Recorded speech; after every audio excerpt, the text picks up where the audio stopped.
ನೋಡ್ರೆ ಇವರೇ ತರ ನಿಮ್ ಸೆಕ್ರೆಟರಿ. ಇವನೇ ಈ ಬಡ್ಡಿ ಮಗನೇ. ಇವ್ ನಡ್ತ ಮೇಲೆ ಸಂಶಯ ಬಂತು, ವಿಚಾರಿಸೋಣ ಅಂತ ಕೇಳ್ಕೊಂಡ್ ಬಂದಿದ್ದೀನಿ. ಬಹಳ ಒಳ್ಳೆ ಕೆಲಸ ಮಾಡಿದ್ರಿ ಇನ್ಸ್ಪೆಕ್ಟ್ರೆ. ನಾನೇ ಇವನ ಮೇಲೆ ಕಂಪ್ಲೇಂಟ್ ಕೊಡೋಣ ಅಂತ ಬರ್ತಾ ಇದ್ದೆ. ಗೌಡ್ರೆ, ನನ್ನ ಮೇಲೆ ಕಂಪ್ಲೇಂಟ್? ವಾಟ್? ಏನು ಅಂತಾರೆ? ಎಲ್ಲ ಬಡ್ಡಿ ಮಗನೇ. ಲೇ ಕುಳ್ಳ, ಶುಗರ್ ಫ್ಯಾಕ್ಟ್ರಿ ದುಡ್ಡನ್ನೆಲ್ಲ ಹೊತ್ಕೊಂಡು ಓಡ್ ಹೋಗ್ಬೇಕು ಅಂತ ಮಾಡ್ತಾ ಇದ್ಯಾ? ಇನ್ಸ್ಪೆಕ್ಟರ್, ಶುಗರ್ ಫ್ಯಾಕ್ಟ್ರಿ ವಿಷಯ ಆಗಲಿ, ಶುಗರ್ ಫ್ಯಾಕ್ಟ್ರಿ ಶೇರಿನ ದುಡ್ಡಿನ ವಿಷಯ ಆಗಲಿ, ನನಗಿಂತ ಗೌಡ್ರಿಗೆ ಚೆನ್ನಾಗ್ ಗೊತ್ತು. ಕೇಳಿದ್ರ ಇನ್ಸ್ಪೆಕ್ಟರ್ ಇವನ ಮಾತ್ ನಂಬೇಡಿ. ಇವನು ಮಹಾ 420 ಇದ್ದಾನೆ. ಇವನು ಒಳ್ಳೆ ಮಾತುಗೆಲ್ಲ ಹೇಳೋದಿಲ್ಲ. ತಕೊಂಡ್ ಹೋಗಿ 4 ತದಕಿ ಎಲ್ಲ ಬಾಯ್ಬಿಡ್ತಾನೆ. ಯಾಕ್ರೆ ಅವಸರ ಪಡ್ತೀರಾ ಗೌಡ್ರೆ? ನನ್ನ ಹತ್ರ ಒಂದು ಟೇಪ್ ರೆಕಾರ್ಡ್ ಇದೆ, ಅದನ್ನ ತದಕಬೇಕಾಗಿಲ್ಲ, ಅಮುಕಿದ್ರು ಸಾಕು, ಅದೇ ಎಲ್ಲ ಬಾಯ್ ಬಿಡುತ್ತೆ.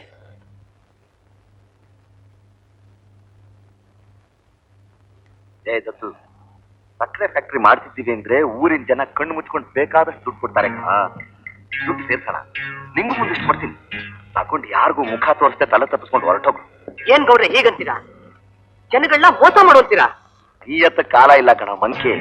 ಈಗಿನ ಕಾಲದಲ್ಲಿ ಬದುಕಬೇಕು ಅಂದ್ರೆ ಮೋಸ ಮಾಡಲೇಬೇಕು.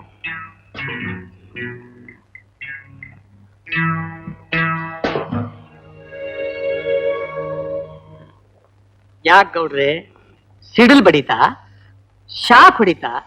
ಗೌಡ್ರೆ, 420 ಯಾರು, 840 ಯಾರು ಅಂತ ನಮ್ಮಿಬ್ಬರಿಗಿಂತ ಇವ್ರು ಚೆನ್ನಾಗ್ ಗೊತ್ತು.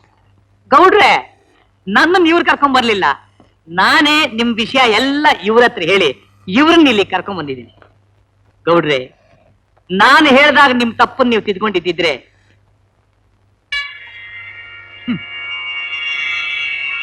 ಇವತ್ತಿ ಕೋಳ ನಿಮ್ಮ ಕೈಗೆ ನೀವು ಹಾಕೋಬೇಕಾಗಿರ್ಲಿಲ್ಲ. ಎಲ್ಲ ಮನೆ ಮುರುಕ ನನ್ನ ಮಗನೇ, ನನ್ನ ಮನೆ ಅನ್ನ ತಿಂದು ನನಗೆ ಕೋಳ ಹಾಕ್ತೀಯೇನೋ?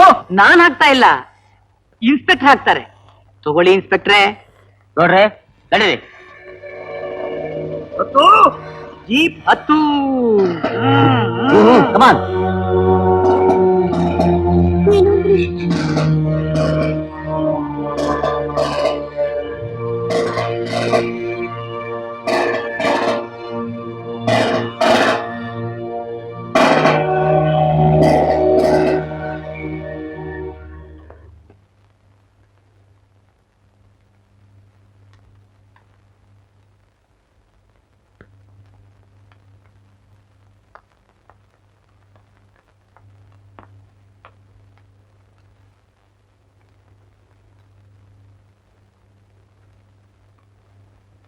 ಏನ್ ಕಾಗ್ದಾನೆ ಅದು?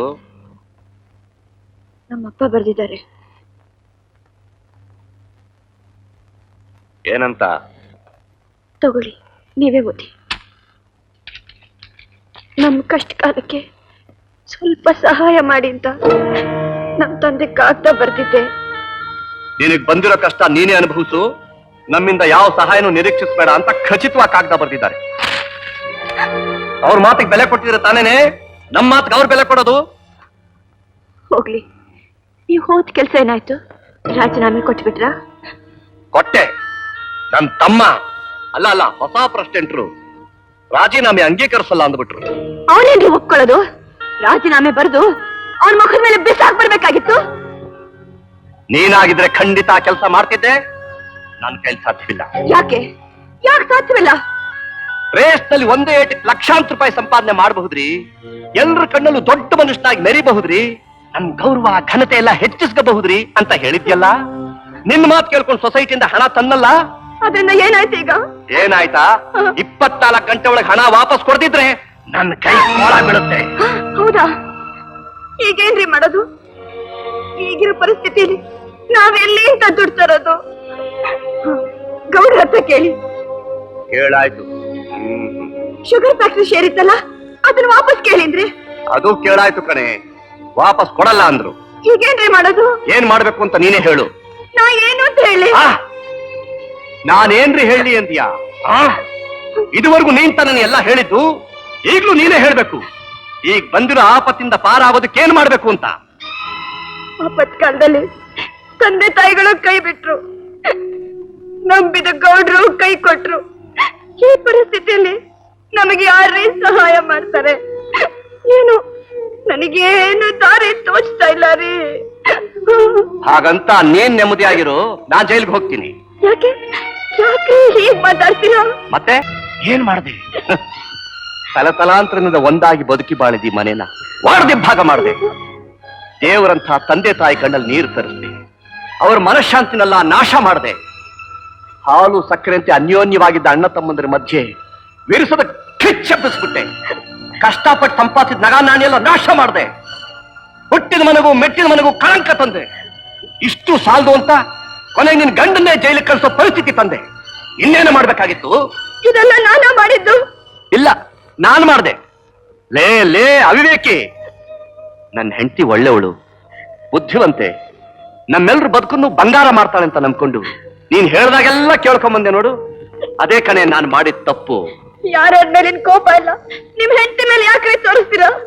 ಇಷ್ಟಕ್ಕೆಲ್ಲ ಕಾರಣ ನೀವು ಅಲ್ಲ, ನಾನು ಅಲ್ಲ, ಆ ರಾಕ್ಷಸಿ ಗೀತಾ. ನಿನ್ ತಂಗಿ ಮೇಲೆ ತಪ್ಪು ಹೊರ್ಸಕ್ ನಾಚಿಕೆ ಆಗಲ್ಲ ನಿಂಗೆ? ಕೈ ಹಿಡಿದ ಗಂಡನಿಗೆ ವಿದ್ಯಾಬುದ್ಧಿ ಕಲಿಸಿ 10 ಜನರ ಮಧ್ಯೆ ಮರ್ಯಾದಸ್ಥನಾಗಿ ಮಾಡಿದ ಪುಣ್ಯವತಿ ಕಣೆ ಅವಳು. ಪುಣ್ಯವತಿ ಅಲ್ಲ, ಗಂಡನ ಕಿವಿ ಚುಚ್ಚಿ ನಿಮ್ಮನ್ನ ಈ ಸ್ಥಿತಿಗೆ ತಂದ ಪಾಪಿ.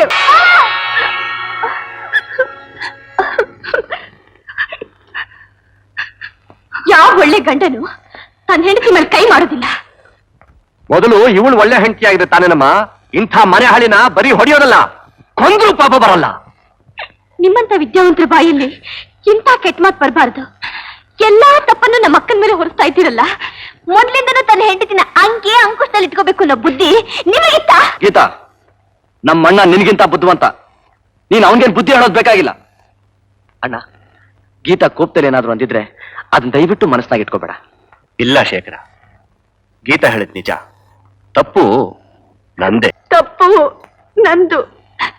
ನನ್ನ ಕ್ಷಮಿಸ್ಬಿಡಿ. ಈಗ ಪಶ್ಚಾತ್ತಾಪ ಪಟ್ರೆ ಏನೇ ಪ್ರಯೋಜನ? ನಾನ್ ಜೈಲ್ ಹೋಗೋ ತಪ್ಸಕ್ಕಾಗುತ್ತಾ? ಅಣ್ಣ, ಯೋಚನೆ ಮಾಡ್ಬೇಡ. ನೀನ್ ಈ ಕಷ್ಟದಿಂದ ಪಾರಾಗಿದ್ಯಾ. ನೀನ್ ಕೊಡ್ಬೇಕಾದ ಹಣನ ಗೀತಾ ಕೊಟ್ಟಿದ್ದಾಳೆ.